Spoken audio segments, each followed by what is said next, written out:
Human rights groups give Starmer a blueprint for an asylum overhaul. We're going to read into this exclusive from The Guardian, you guys. Let's go.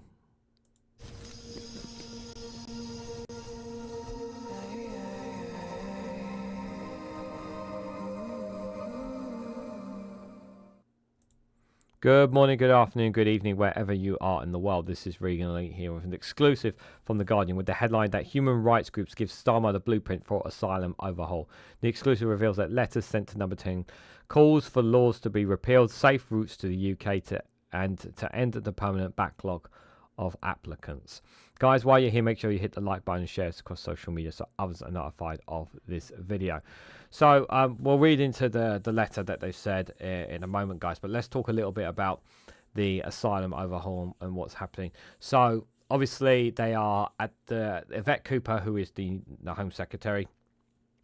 She is setting up the border command pretty much, and she's looking to appoint a head of it at the moment. My understanding is that it's someone of military or police experience there.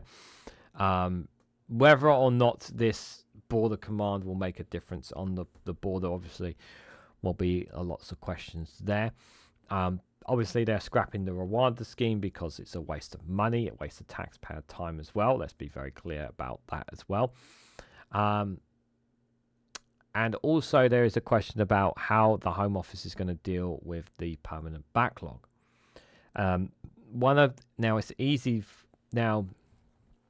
easy for us to literally just say here, oh, we'll just hire some more civil servants, and that will clear the backlog.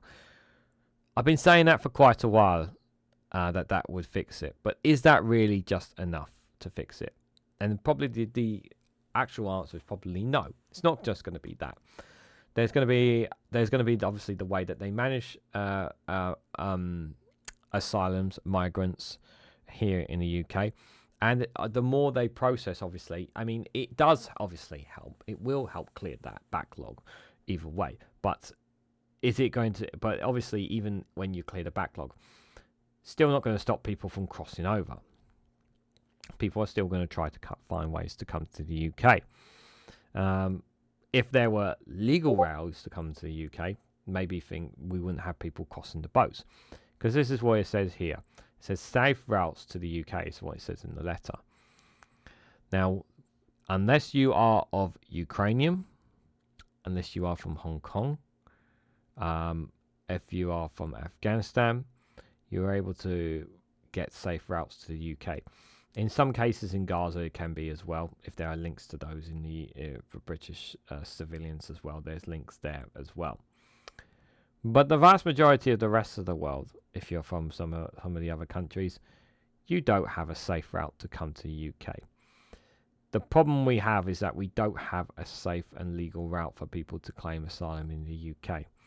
And people have this mindset that once they arrive in the first country they land on, they should stay there. So literally, when somebody leaves Sudan, they should stay in Egypt because obviously that's their first point of contact. They shouldn't travel anywhere else. Well, if that's the case, then you shouldn't be. If they're not allowed to travel, if they're not allowed to move, then you shouldn't be allowed to move either. Doesn't sound fair to me, does it? You know, you're literally saying that that person should not be allowed to have a choice. Well, what if someone said that they wanted to take away your choices? I always try to tell people to put yourself in someone else's shoes and try to understand why some people do what they do. But there's a lot of people in the comment section who just refuse to put themselves in the shoes of an asylum seeker or of a migrant, from those who come from war-torn countries, from those who've lost literally everything, to come here to the UK because they want to work, they want to contribute and be a part of our society. Yeah, people just will not accept that premise whatsoever. And I do think that even though that Keir Starmer's government is going to talk tough about immigration and migration, I think they will be a little bit more humane, shall we say, when it comes to dealing with asylum seekers. They're not going to be saying things like Ben Habib says in terms of allowing these people to drown in the river. Like, how would you like to have that on your conscience, knowing that there could be kids dead bodies at the bottom of the Thames, of the Channel crossing? It's not a nice thought to have ringing in your mind, is it? No, it's not. So I think it's there's definitely it is a challenge here, but at the same time, that humaneness will be exposed, could be exposed obviously by the certain right wingers, and obviously Nigel Farage will obviously throw the cat among the pigeons whenever anything regarding asylum gets raised in the House of Commons. You can be sure of that. So 100 refugees and human rights organisations have written to Keir Starmer with a blueprint for asylum policy, which urges him to change course from the policies of the previous government. The letter, which includes signatories from 300 civil society organisations, along with 534 individuals working with migrants, said the existing policy is fundamentally broken. It sets out 9 key demands that, if adopted by the Labour government, would signal a change in direction from one of the most controversial and high-profile policy areas of the last government. In the letter, shared exclusively with The Guardian, states, "We are writing to you as grassroots organisations and individuals that grounded firmly in our communities across the UK. We are proud to welcome people seeking safety. For years, we have stepped in and support people who have been targeted and been brutalised by hostile policies. We are now calling on your government to take a new approach, protecting people seeking safer rather than punishing them for political gain."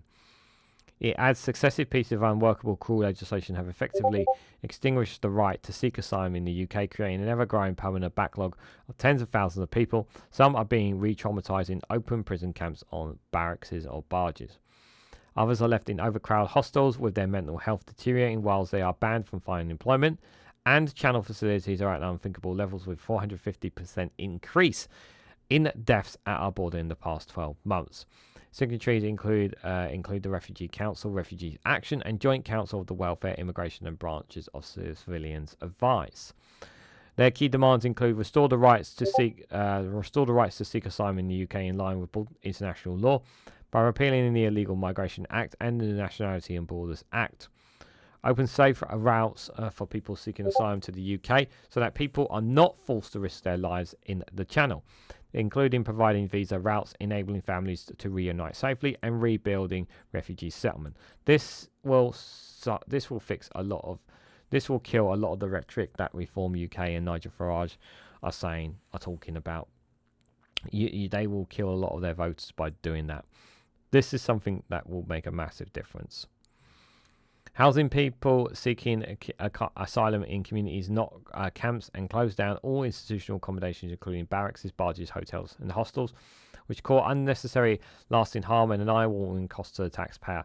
Yeah, these gimmicky stuff, the barge in particular, is a big waste of taxpayer money, and it needs to be fundamentally issued. But I'm confident that Yvette Cooper will find a solution to this issue.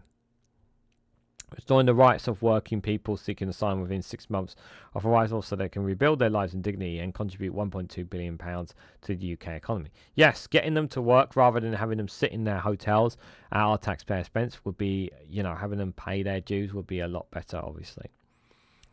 Sarah Wilson, the director of Penrith and Eden Refugee Network, the PERN, said, "Refugees have always been part of the UK, and we ask our new government to rebuild this tradition. For too long, PERN has watched lives destroyed and talent lost because of the hostile environment. This makes no sense. It is time for change in how we treat those who seek sanctuary in the UK." Duncan McCallaghy, the chief executive of Action Foundation, said, "There is an urgent need for sensible, humane approach for people coming here to seek safety. And we hope Labour will fix our broken asylum system and put an end to the demonstration of people forced to make dangerous journeys because there are no safe routes." And a Home Office spokesperson has said that the government is determined to restore order to the asylum system so that it operates swiftly, firmly and fairly, and ensures that our rules are properly enforced.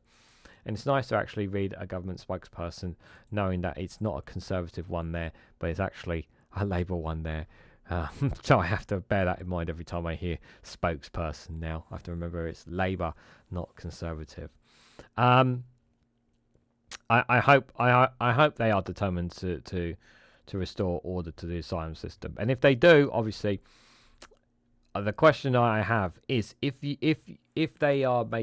clear that permanent backlog, If you see less asylum seekers in hotels and barges and whatnot, if you see many of them sent back, to countries of origin potentially, and you see less homelessness on the streets after a few years, if you actually see it, if you actually hear about it, if you read about it, would you give Labour the credit it deserves? And would you consider swapping your vote from Reform to Labour if Labour actually dealt with this crisis, and not what the newspapers are saying, but actually showing it by numbers and by actions? That's a question I would like to put to those who are extremely concerned about migration and consider that their number one issue, rather than feeding kids, for example, or being able to get a GP. Like, for example, but everyone is different. I get it. But what do you guys honestly think? What do you guys make of this letter? What do you guys make of some of the things that were stated in it? Do you think Sir Keir Starmer will actually look at implementing them? Do you think Yvette Cooper? Do you think Yvette Cooper will take on board some of these things that were in the letter? Let me know your thoughts and more on this in the comment section down below. If you found this video informative, please hit the like button, greatly appreciated. Share this across social media so others are notified of this video. And subscribe, because it really does help support the channel. And if you want to go one step further, financially support me and the work that I do here, you can do so by becoming a YouTube member for as little as 99p. Or join me on Rumble or Patreon for exclusive content on those platforms. So thank you all so much for watching. I hope to catch you all very, very soon.